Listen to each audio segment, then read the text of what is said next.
was your day? Super good. Super. Super yummy. Super good. Okay.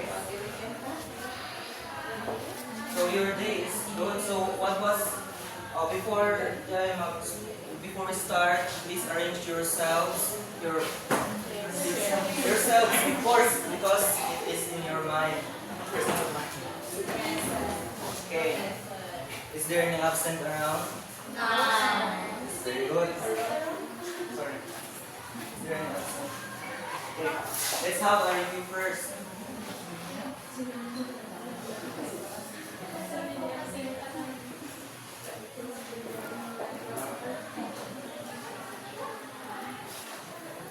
Okay. Let's have a review. What was our review's topic? Anyone?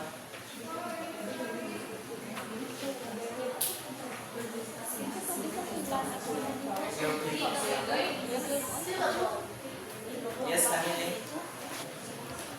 It was about CVC, sir. Consonant, vowel, consonant. Okay, very good. I noticed that all of you have been very low on energy lately since we have undergone previous 3 topics. So let's have an energizer. So everyone stand up. Shake your body. Shake your body. And yes, I love that.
Read.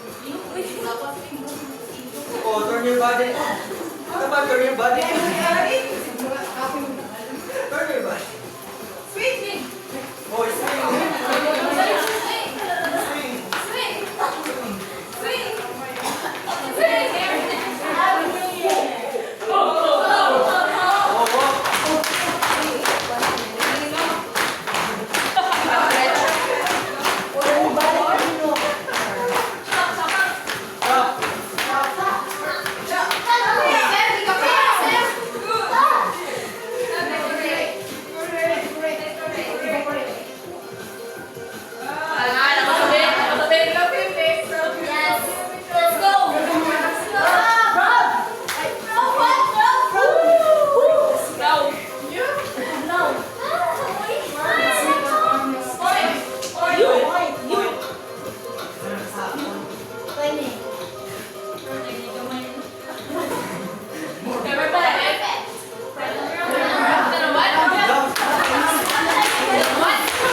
So, did you enjoy yourselves? Ano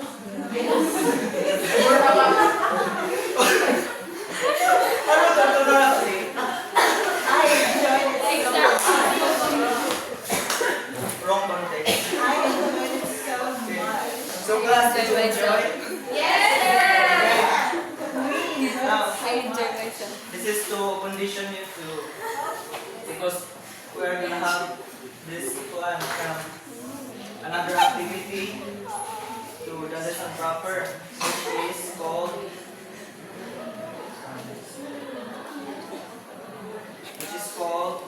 sequencing. So I have here 6 images of video clip, and you have to arrange them from 1 to 6, from the first scene to the 6th scene. So, another order really fast. Okay, this is group 1 and this is group 2.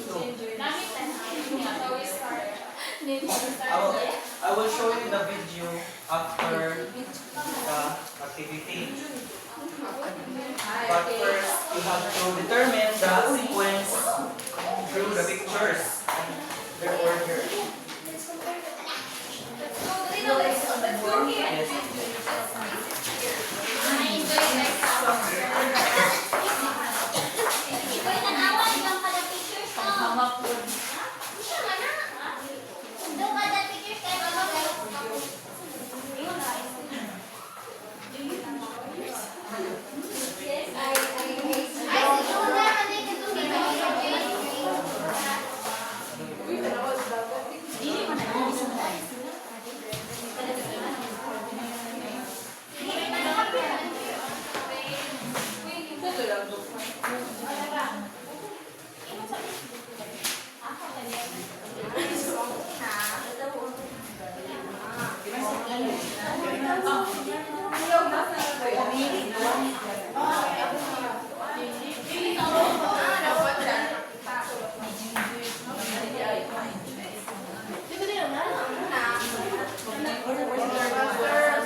You have 1 minute left to solve the sequence.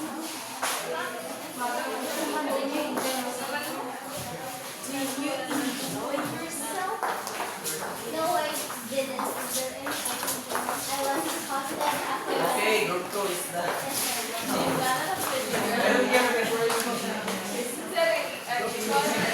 Is the group 1 done? Okay.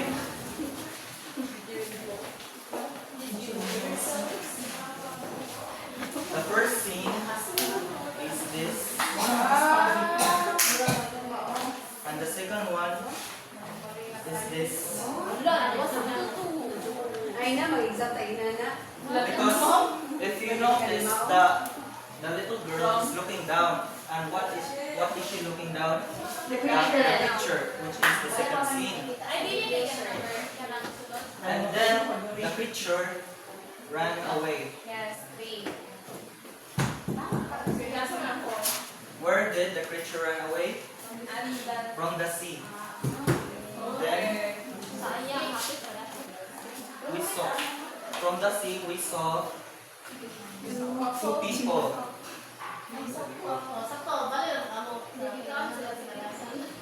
Then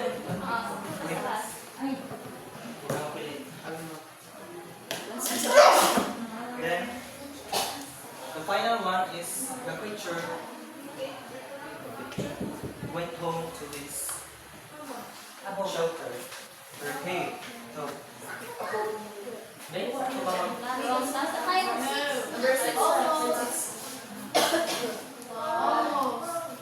almost. You almost got it. So if you were to play this would be the video.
So from our previous activities, what is our topic, class? Yes, Imalim?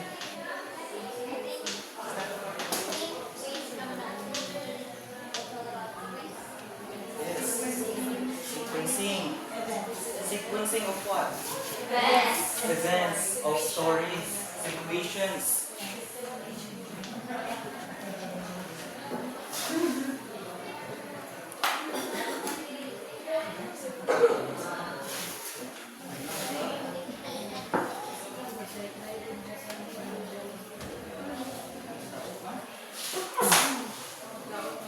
Okay, our topic for today is identifying the sequencing events from a given material. So, class, please read the objectives. At the end of the lesson, the students will be able to identify the three key points to determine key events from a story or a clip. Arrange 6 printed video frames in a correct sequence with at least 90% accuracy. Construct a logical retelling of the clip using appropriate sequence connectors. Is we will not only use pictures, sequence events, but also words, connectors. So, what are these key points?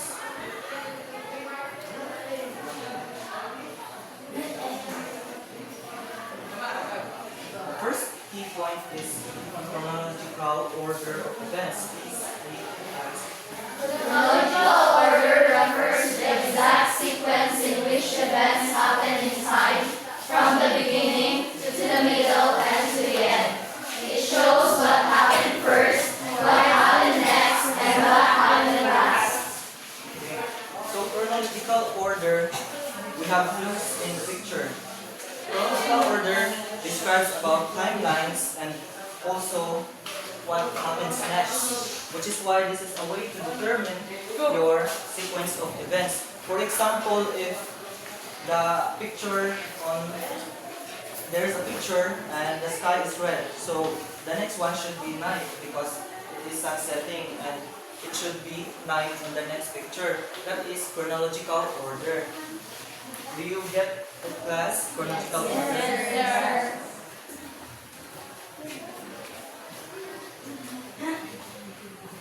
The next one is visual cues. Visual cues are details that we can see in the frames or video. These include body movement. So body movement, for example, ning na ni higda ko o ning anak.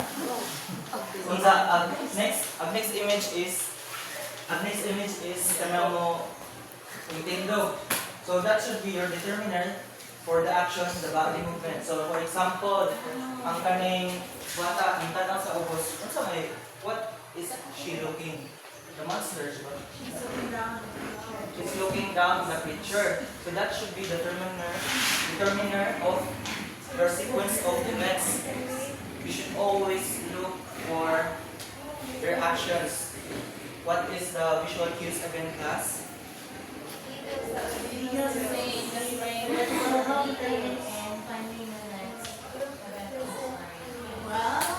Yes. My class for instance.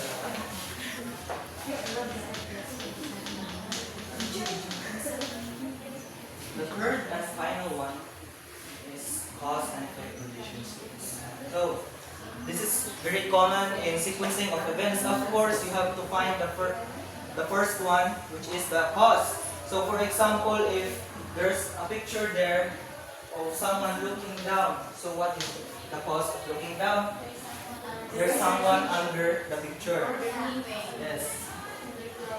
Underground. So if you see someone or if you see something of a picture, that is the cause, is usually the first image of the clip or the first image of the action taking place. For example, if there's fire, but what is the cause of the fire? There's the first image of someone lighting up the fire. That's cause and effect. So the next one is examples of sequence connectors. This May have that in Maki. di ba mo glitch? Glitch of presentation form. Oh.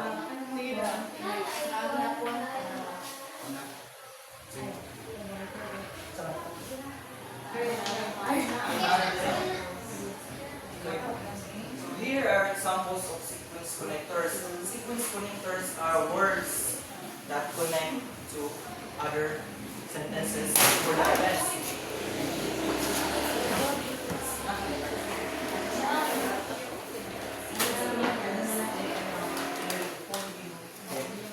The first example of sequence connector is firstly, this is usually when you have to introduce the first scene. So the meaning of the first is this connector is used to introduce the first event of the story. So kung maggamit ka ani in a sentence, for example, sige, let's have someone construct, let's have Hanlin. Use this. The first thing the girl did was to see what was under the sea puddle. Very good, very good. May chocolate pa. The second connector is next and then. These connectors show what happens immediately after the previous event. So this is usually the most common connector to participate in the next event. So this connector show what happens. So for example, next he brushed his teeth and washed his face. So kung gamit ka ani na sentence, next the creature went to the ocean. Okay. Nag-play ko sila lang. Okay. After that, afterwards is used to indicate that an event follows another. So this is usually used for the next thing. For example, after that, he packed his school bag. So who can give me another example of this connector being used? The picture, sir. Based on the picture. After that, using after that.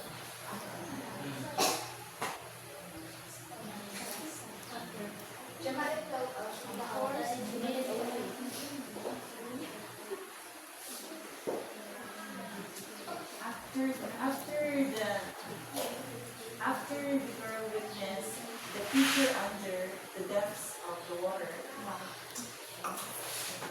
the creature ran away. The creature swam away, and back into the depth of the water. Yes, very good. Run away. Maybe swam away.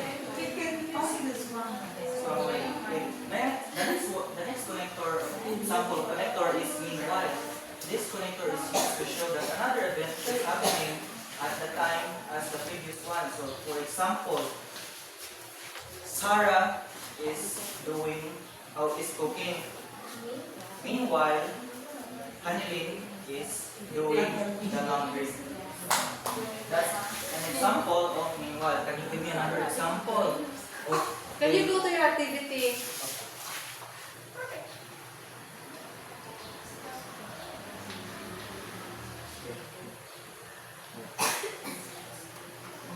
Our activity is watch me.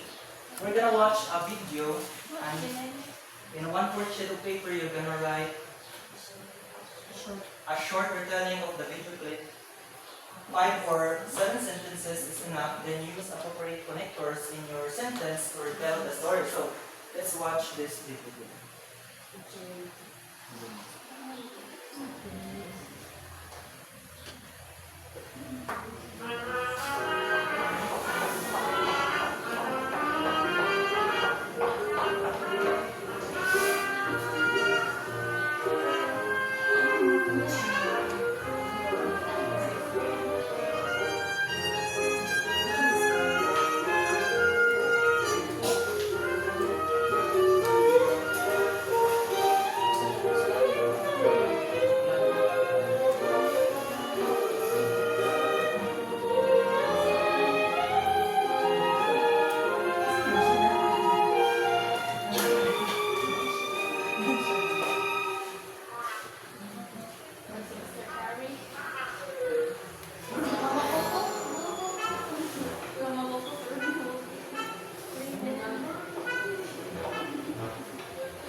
bigger mom?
As you observe, please write it on a 1/4 sheet of paper.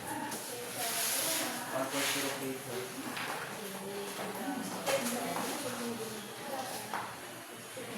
Okay, can anyone describe the video based on the connector? So don't be hard on yourself, just use 2 or 3 sentences in the video. Just one of the scenes of the video is enough. Anyone?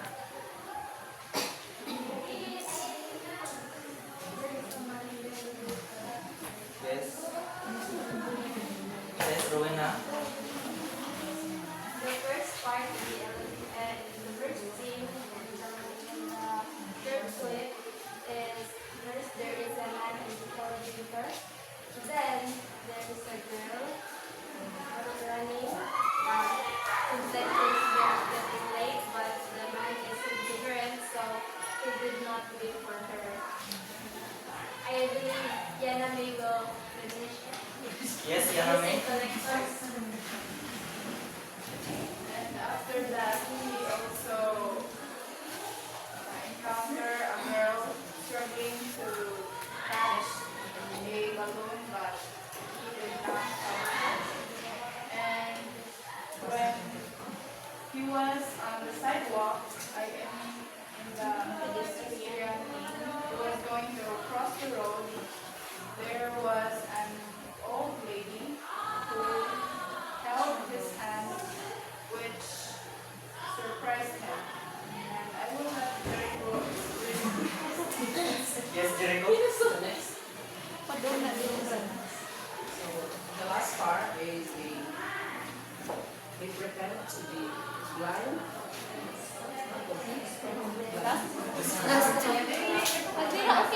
Next one. Dali na sa pagdiriko.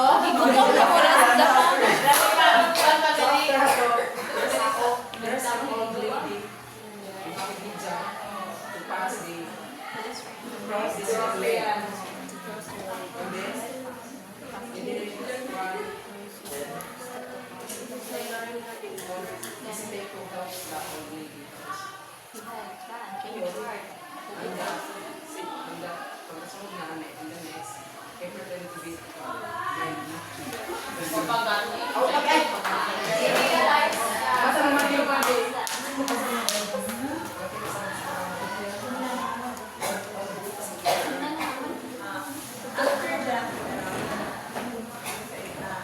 After that one particular instance in his life, that moment when he helped the old woman, it became a turning point of his life.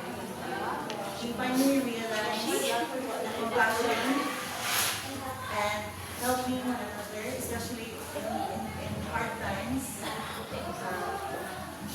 That moment, about a hit.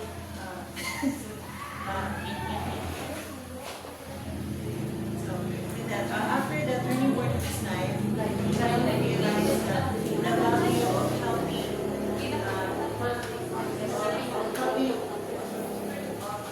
other people, and one of those who did when he. Okay, so let's have the next person. Let's have Jimalin. Describe.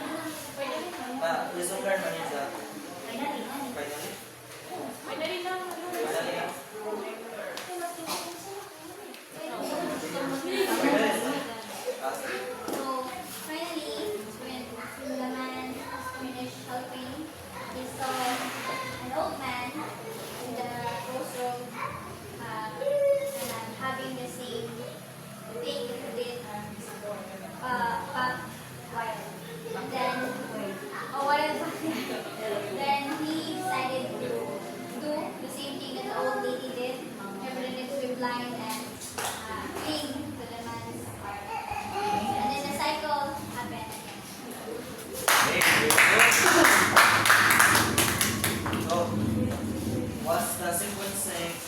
sequencing very easy to attend. So what was the 3 points to determine the sequence? Okay.